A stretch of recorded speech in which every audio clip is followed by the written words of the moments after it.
ഓരോ ബിസിനസ്സും തകർച്ചയിലേക്ക് പോകാൻ ഇനി പറയുന്ന പ്രധാനപ്പെട്ട 3 കാര്യങ്ങളിലൂടെയാണ് ഇത് സംഭവിക്കുന്നത്. ഒന്നാമതായിട്ട് ഇനാഡിക്വേറ്റ് ഫിനാൻഷ്യൽ മാനേജ്മെൻ്റ് ആണ്.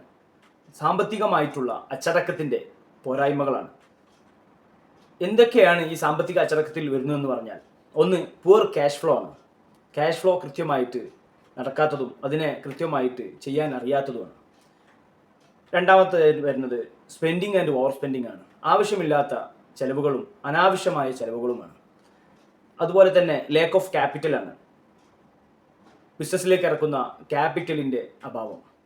അടുത്തതായിട്ട് വരുന്നത് ആബ്സെൻസ് ഓഫ് ഫിനാൻഷ്യൽ പ്ലാനിങ് ആണ്. കൃത്യമായിട്ടുള്ള ഒരു സാമ്പത്തിക പ്ലാനിങ് ഇല്ലാത്തതുമാണ്. അടുത്തതായിട്ട് വരുന്ന മെയിൻ പോയിന്റ് എന്ന് പറയുന്നത് lack of market and customer understanding ആണ്.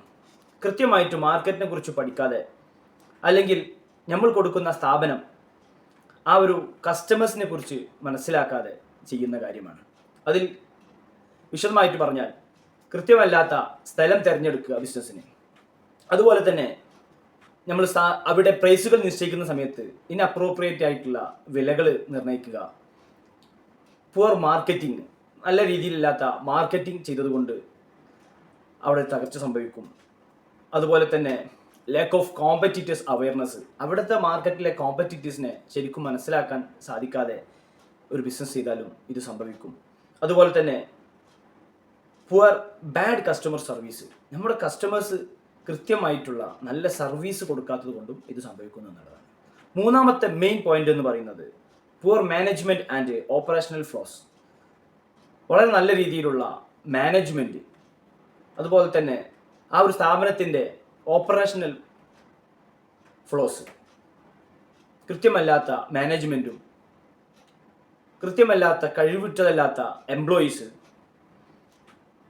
അതുപോലെ തന്നെ തെറ്റായ തീരുമാനങ്ങൾ, പുതിയ പുതിയ ചേഞ്ചുകൾ വരുന്ന സമയത്ത് അതിലേക്ക് മാറാൻ പറ്റാത്ത, അതിന് ചിന്തിക്കാൻ പറ്റാത്ത മാനേജ്മെൻറ്റ്, അതുപോലെ തന്നെ പുതിയ കാര്യങ്ങളിലേക്ക് ഇറങ്ങുന്നതിന് വേണ്ടിയുള്ള ലാക്ക് ഓഫ് പ്ലാനിങ്. ഇത്തരം കാര്യങ്ങളിലാണ് ഇന്ന് നമ്മൾ കാണുന്ന ഓരോ ബിസിനസ്സിൻ്റെയും തകർച്ച സംഭവിക്കുന്നതെന്ന് നമ്മൾ കൃത്യമായിട്ട് പഠിക്കേണ്ടതുണ്ട്. ഇത്തരം കാര്യങ്ങളെക്കുറിച്ച് നമ്മൾ വളരെ വ്യക്തമായിട്ട് പഠിച്ചിരുന്നേ പറ്റൂ. ഓരോ ബിസിനസ് ഓണറും അവരുടെ ബിസിനസ്സിൽ ഈ ഒരു പഠനം വ്യക്തതയോടുകൂടി കഴിവുള്ള ആളുകളിൽ നിന്ന് പഠിച്ചിരിക്കണം.